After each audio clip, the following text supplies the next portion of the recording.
Assalamualaikum warahmatullahi wabarakatuh.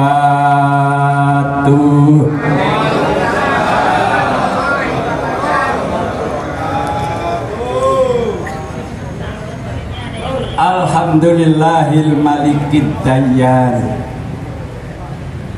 al-karimil mannan ar-rahimir rahman khaliqil insi wal jan.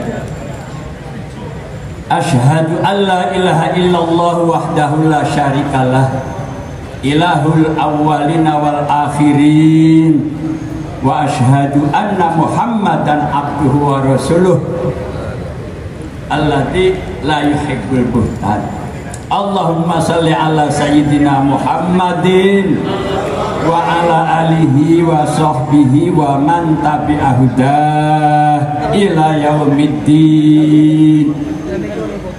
Amma ba'du. Qala Allah Ta'ala fil Qur'anil Karim.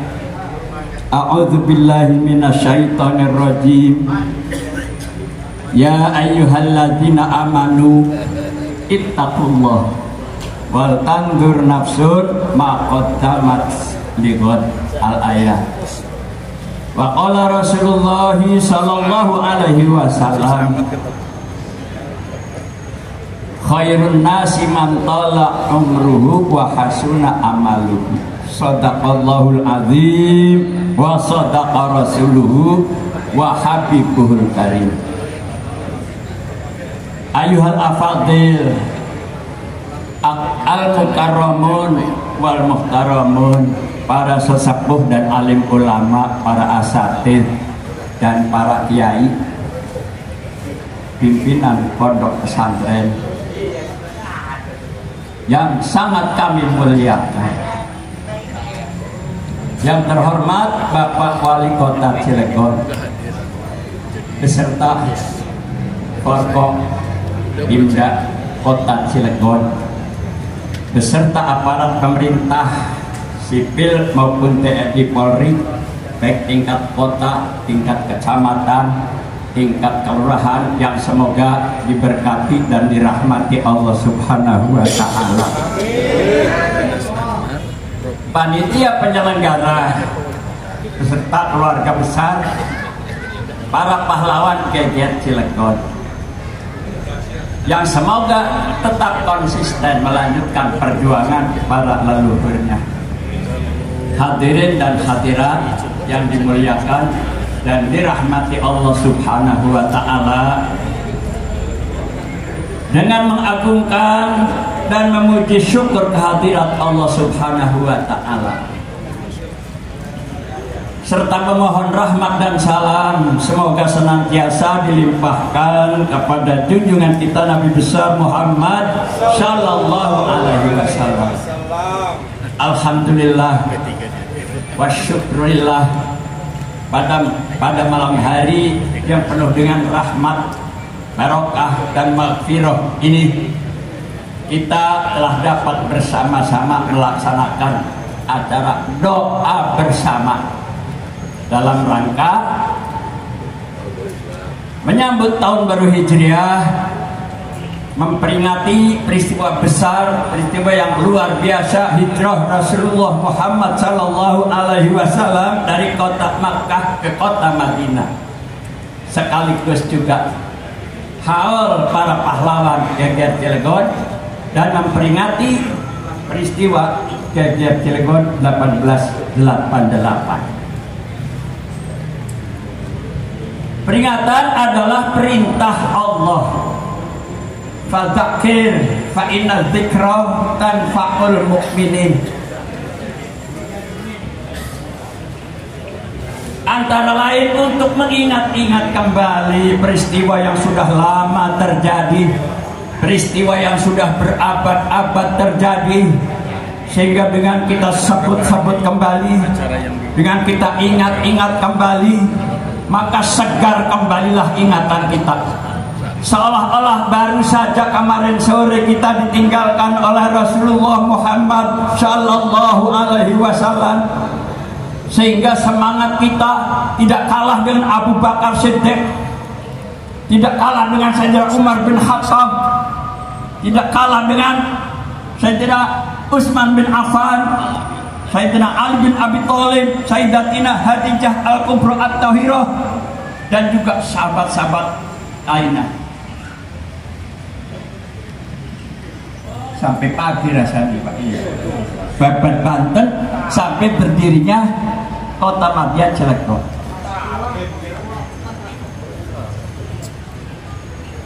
Karena pada malam ini hadir ahli sejarah Profesor Mukti Ali, termasuk juga para ilmiawan dan para kiai, termasuk juga rektor Unival Universitas Al-Khairiyah.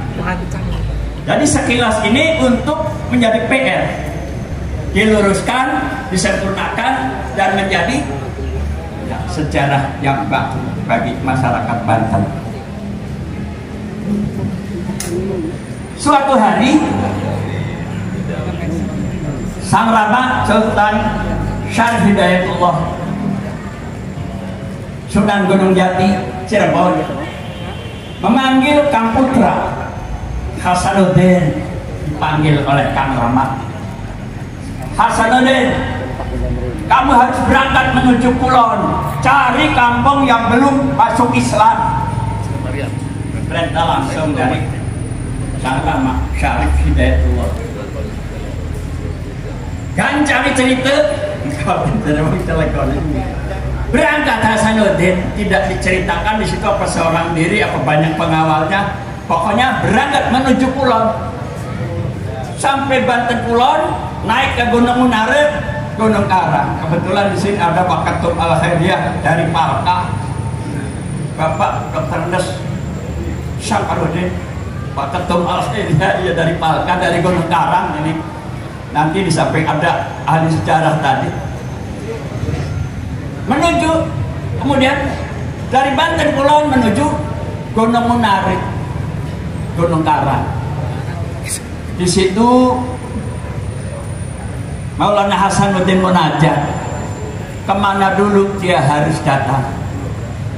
Di tengah malam yang gelap gulita, munajat, memohon petunjuk dari Allah Subhanahu wa Ta'ala, salat hajat, istikharah. Ketika itu datanglah Sang Rama Sultan Syarif Hidayatullah Gunung Jati, datang menghampiri Hasanuddin. Anakku, kamu turun menuju utara. Di sana di Kali Dalung sudah ada dua pemuda, Mas Jong dan Agus Jong. Dua orang itu akan menjadi santrimu yang pertama, Mas Jong dan Agus Jong. Kemudian Hasanuddin turun ke sebelah utara di Kali Dalung. Boneng lah Kali Dalung. Iya, Boneng Kali Dalung.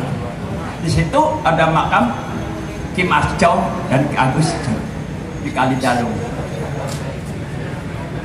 Kemudian singkatnya, setelah mendapatkan santri, Hasanuddin berangkat mendatangi Pocok Omon, Ratu Pocok Omon, Prabu Pocok Omon, untuk diajak masuk agama Islam. Setelah datang ketemu Pocok Omon, diajak masuk Islam. Nanti dulu, ya tidak secepat itu. Kita adu kesaktian dulu, Den. Ya, kalau saya kalah, saya menyerah. Jadi ngajak adu kesaktian dulu.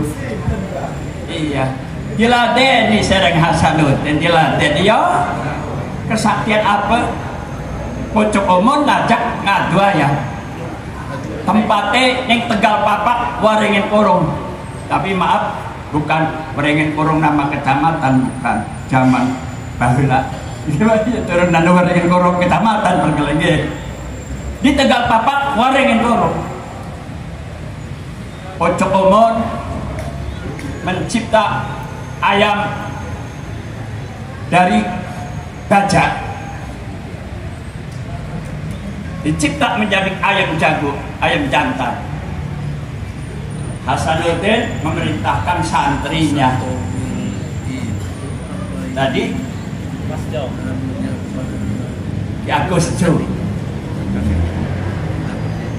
Dicipta Syarif Hasanuddin menjadi ayam jago jalak rarawine. Sayapnya jago jalak, jalur jagat rarawine. Gancangnya cerita taruh, baru 2 langkah 3 langkah gebrakan dari santri Hasanuddin memutuskan kepala ayamnya Pocok Omon.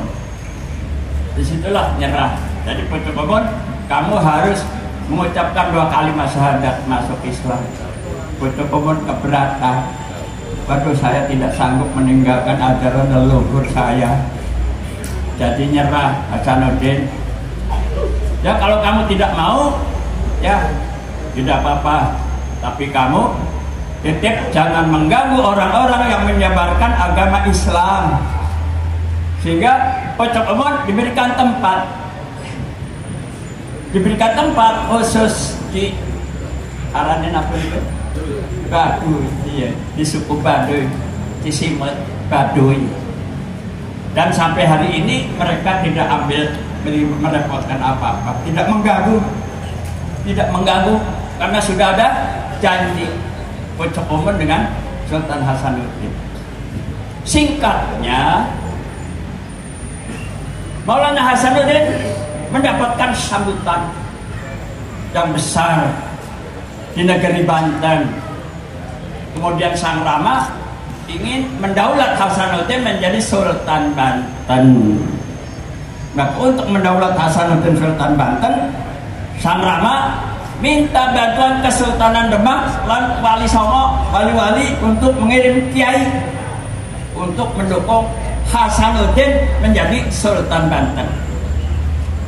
Karena ini bukan puluhan, ratusan wali-wali Allah, ulama-ulama kiai, masing-masing mengirim para wali dan para kiai. Yang persis tahu saja di Bojonegara ada golong santri, wali santri, termasuk utusan dari Sunan Ngampel, namanya Soleh bin Abdurrahman.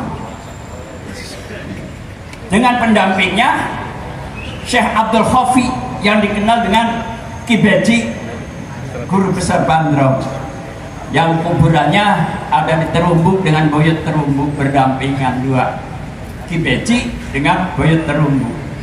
Wong Banten untuk uning kuburan ini kok nggih. Ki Beji sareng Boyot Terumbuk. Dan ini ratusan dikirim. Perintah Kesultanan Demak.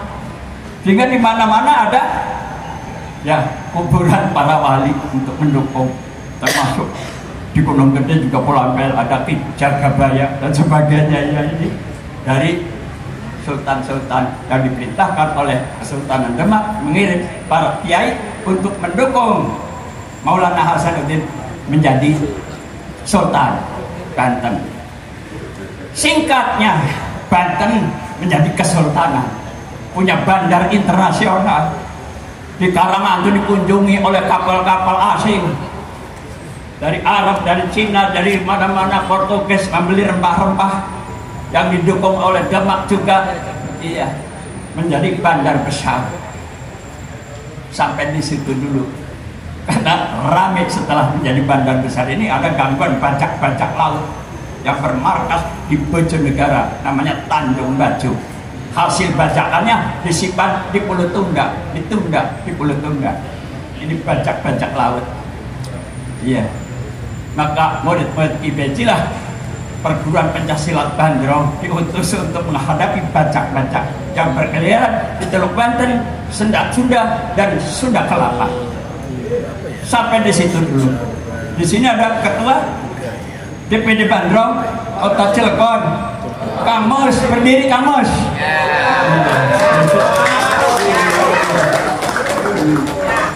Namanya Mustasim dari Merak. Apa kalau mau ke Lampung tuh gratis. Sampai di situ dulu. Nama Banten di zaman kolonial identik dengan kata Bantahan. Banten Bantahan. Banten Bantahan. Karena perlawanannya tidak pernah berhenti sejak Sultan Maulana Yusuf sampai Geger Cilegon 1888 sampai pintu gerbang kemerdekaan Republik Indonesia. Karena perlawanan yang tidak pernah berhenti. Banten identik dengan kata bantahan. Sehingga bukti sejarah ini Pak Profesor Mukti Ali. Iya, kesultanan yang diratakan dengan tanah hanya Kesultanan Banten. Sultan-sultan yang lain masih tegak berdiri. Banten yang diratakan dengan tanah karena Banten bantahan.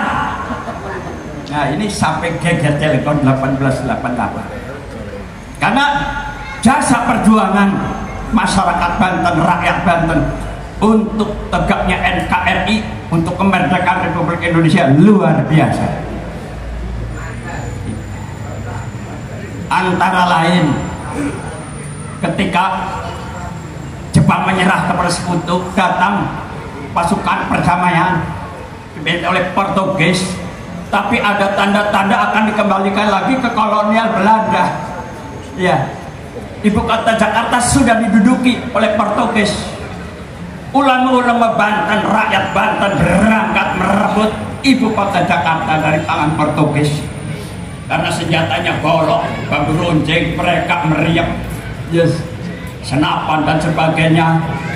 Banyak korban yang meninggal dunia. Dihitung sampai 700, masih banyak sudah mayat-mayat yang berkelipangan. Sudah kata Kiai jangan dilanjutkan perhitungan. Diperkirakan ada 1000 syuhada yang meninggal dunia ketika merebut ibu kota Jakarta dari tangan Portugis. Sehingga di Serpong ada makam 1000 mayat-mayat rakyat Banten dimakamkan secara massal, satu kuburan di makam 1000. Ini kadang-kadang kita belum pernah jarah ke sana, ya belum pernah jarah ke makam 1000 para syuhada yang berjuang untuk menegakkan negara Republik Indonesia. Kemudian sebagai bukti juga bahwa masyarakat Banten berjasa dalam menegakkan NKRI setelah proklamasi kemerdekaan Republik Indonesia dan menjelang proklamasi juga, iya, di samping Brigjen Kiai Haji Sampun, Kiai yang di tentara yang Kiai, jenderal yang Kiai, di Kiai yang jenderal memimpin sebagai Panglima Divisi 1000 Banten Bogor, mengutus muridnya Kiai Abdul Fattah Hasan menjadi anggota BPUPKI, bahkan menjadi tim perumus untuk menyusun Pancasila dan Undang-Undang Dasar 45 sampai proklamasi kemerdekaan Republik Indonesia. Itulah Banten. Sebagai bukti sejarah, tahun 1973 Presiden Soekarno datang ke Cilegon. Di sini masih lapangan sepak bola, lapangan hijau. Di depan rumah dinas wali kota ini lapangan sepak bola Cilegon. Disinilah Bung Karno menyampaikan pidatonya bahwa untuk membalas jasa perjuangan masyarakat Banten, pemerintah berkeinginan untuk mendirikan pabrik baja Trikora di Cilegon. Ulama-ulama Cilegon semula berkeberatan. Masih banyak tanah lain yang kosong. Kalimantan masih luas. Di sana ada bahan baku, biji besi segala macam ada di sana, mineral segala macam ada di sana. Kenapa tidak di Kalimantan? Kenapa harus di Cilegon? Ya harus memindahkan pesantren besar Al-Khairiyah beserta cabang-cabangnya puluhan, mungkin ratusan, dipindahkan, dibongkar. Iya. Tapi karena Presiden menyatakan karena ini sebagai balas budi, balas jasa pemerintah Republik Indonesia kepada para pahlawan Banten. pahlawan Cilegon khususnya tadi sudah dihitung Kiai Haji Wasid Beji, Kiai Yasin Beji, Kiai Samun Beji, ya Kiai Abdul Fattah Hasan Beji kali ya. Ya kan Cilegon semua alamatnya tidak disebut Bejinya. Wasid Geger Cilegon, iya Yasin, Jalan Yasin, iya Bejinya disebut ya. Untuk membalas jasa atas perjuangan masyarakat Cilegon, ya. Jadi pemerintah berkeinginan mendirikan pabrik baja Trikora di Cilegon. Dengan kata-kata begitu, lunaklah ulama-ulama kiai-kiai menggigah untuk balas jasa para pahlawan. Kita berdosa kalau menolak, karena ini balas jasa untuk para pahlawan. Ceritanya, ya masyarakat akhirnya mengikuti, ya, keinginan Bung Karno sebagai ya atas nama pemerintah Republik Indonesia pabrik baja didirikan di Cilegon. Jadi untuk industri strategis punya pemerintah, punya pemerintah pabrik strategis, industri strategis milik pemerintah. Ya sekarang sudah cakap-cakap lah mungkin swastanisasi dan sebagainya, pengen makmulnya milik menolak swastanisasi. Saya kira kabeh saham nanti tolong swasta mungkin dikaji memukan lagi ngamuk baik kaji memukan iya akhirnya tutup proyek pemerintah mana iya tutup proyek punya di pemerintah Republik Indonesia. Saya kira banyak yang sudah sahamnya milik asing asong iya maaf. Nah, ini lunak akhirnya pada tahun itulah diputuskan bahwa pabrik baja Trikora didirikan di Cilegon. Karena saya masih nyantri ning Citangkil, jadi tahu persis ngegotongi bate-bate pesantren masjid-masjid besar dan dibongkari, masya Allah sampai mayat-mayat mana diampur dosane guru kula wong tua kula sampai nang kiai sing njerani kiai kuburan. Padahal beliau itu ikhlas ingin menolong masyarakat. Ya maka gali satu demi satu bahwa ingin bahwa menjaga kehormatan para almarhum. Tapi kesannya lain. Ya. Karena ini 20 menit sedikit lagi. Yang pertama, di zaman kolonial Banten identik dengan kata bantahan. Di zaman proklamasi Banten identik dengan kata bantuan. Luar biasa bantuan masyarakat Banten untuk tegaknya NKRI.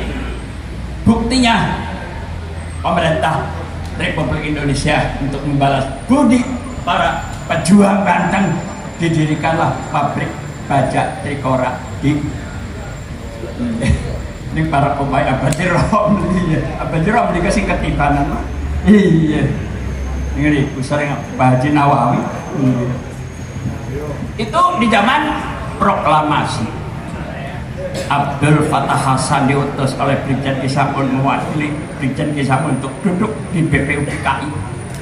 Selesai menjadi tim perumus, selesai sidang, tidak ada kuburannya hilang, diculik entah kemana sampai hari ini tidak ada kuburannya.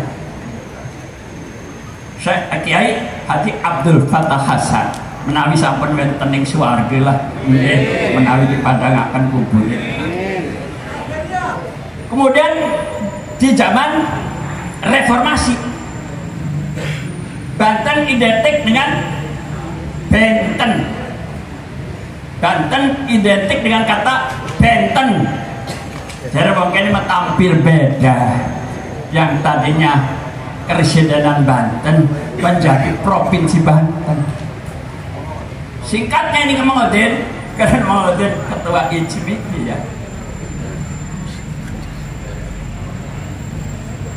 Presiden Habibie dilantik menjadi presiden. Beliau masih menjabat ketua umum DPP ICMI. Maka ICMI Banten ketuanya Wes Korning. Tapi saya Haji Banten sebagai termasuk pengurus ISMI Banten, Hasan Ali terus dan sebagainya, mengundang B.J. Habibie sebagai ketua umum ISMI, tapi beliau sudah menjadi presiden. Begitu mudahnya, pada minggu itu juga saya datang. Kata B.J. Habibie, datanglah B.J. Habibie ke Banten karena ketua umum ISMI dengan DPW ISMI tadi itu diberikan kemudahan. Ngambil tempat di Pandeglang, kado pandak persetan pesantren Kiai Amin hari Jumat.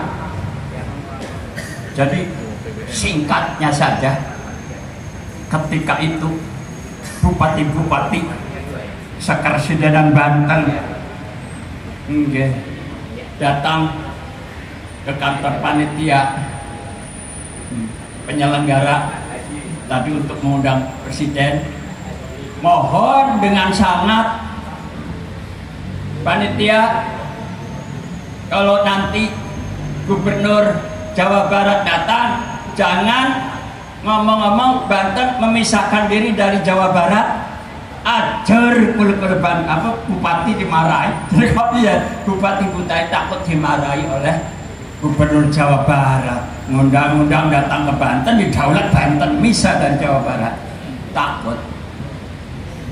Tapi ketika Haji Mansur Muhyiddin mewakili masyarakat Banten memberikan orasi, usul kepada presiden,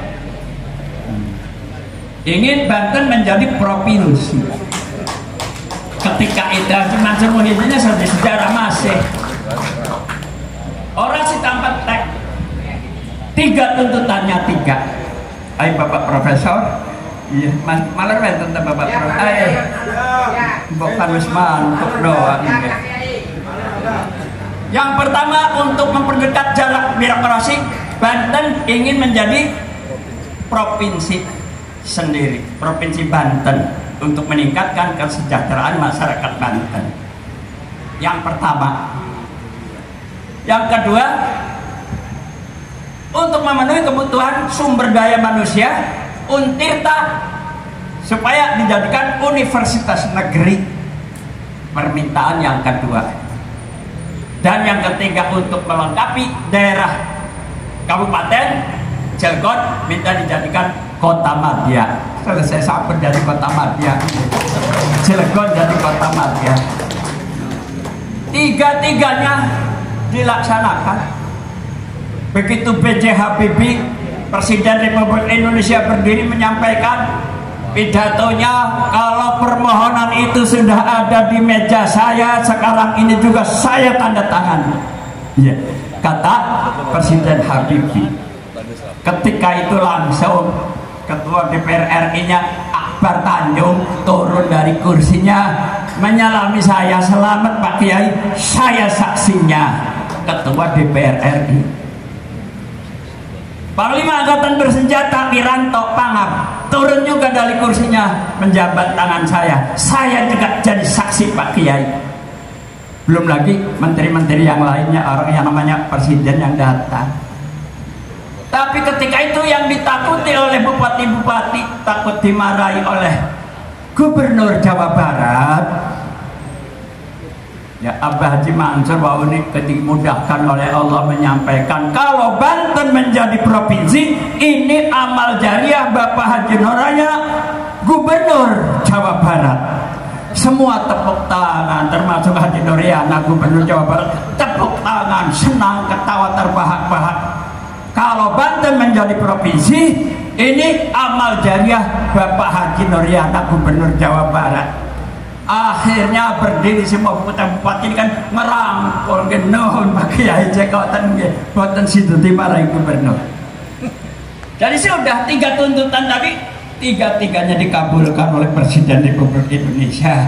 Setelah itu baru dibantu panitia persiapan, termasuk Mamuddin Syaparuddin. Dan tetap terus Mamam Bela Walanan, termasuk ya generasi ketiga berdasarkan siapa yang masih ada ini.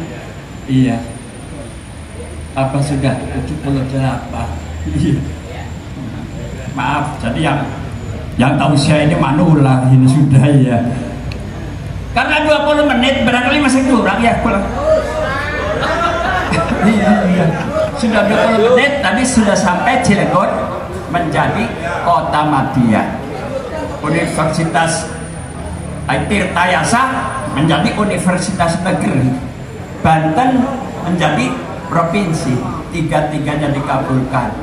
Setelah itu baru membentuk panitia persiapan berdirinya Provinsi Banten. Dan segalanya mudah, sudah ditunggu oleh Presiden, ditunggu oleh DPR RI.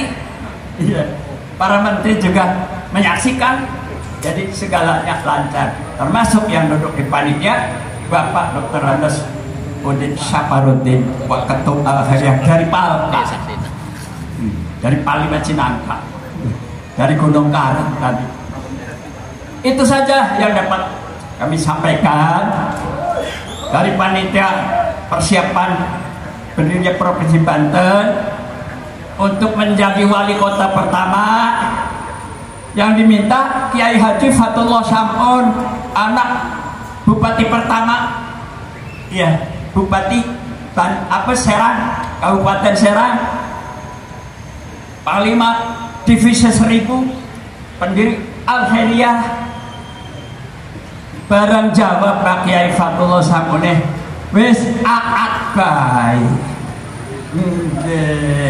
Lala kesemis berkotek kau wes per permintaan Abah Fatullah wes aat baik. Artinya Kiai merpantas lah berkali kali Kiai nyekel urusan makawanon wes aat baik. Karena janji kalau dari Babat Banten sampai berdirinya kota madya Cilegon sudah selesai. Tadi tausiah kita jangan tinggal diam. Tadi di zaman kolonial Banten identik dengan kata bantahan. Di zaman proklamasi Banten identik dengan kata bantuan. Di zaman reformasi Banten identik dengan kata benten. Tampil beda. Tadinya Karsidenan menjadi provinsi. Yang keempat, setelah menjadi provinsi, ya target Banten ketiban Inten. Nah ini kewajiban semua. Banten ketiban Inten sampai hari ini belum. Ya, belum Banten ketiban Inten. Ini kewajiban bersama. Ya, kewajiban bersama. Di era Provinsi Banten ingin supaya Banten ini ketiban Inten, masyarakatnya seluruhnya sejahtera. Dan tadi gambaran-gambaran yang disampaikan oleh Bapak Wali Kota ya sangat menggembirakan. Ya mudah-mudahan jangan se-Cilegon doang, sebantennya begitu. Jadi mohon maaf kalau tadi kurang lurus, kalau tadi ada legenda-legenda ngadu ayam segala macam. Ini tugas ilmiawan Bapak Rektor Unival, iya, dengan pakar sejarah Profesor Mukti Ali. Ya, nanti diluruskan tadi banyak legenda-legenda tadi ya, barangkali ini supaya menjadi Pak ada sumber yang signifikan. Itu saja, mohon maaf yang sebesar-besarnya karena yang disampaikan ini hanya sekilas. Wabillahi taufiq wal hidayah. Wassalamualaikum warahmatullahi wabarakatuh.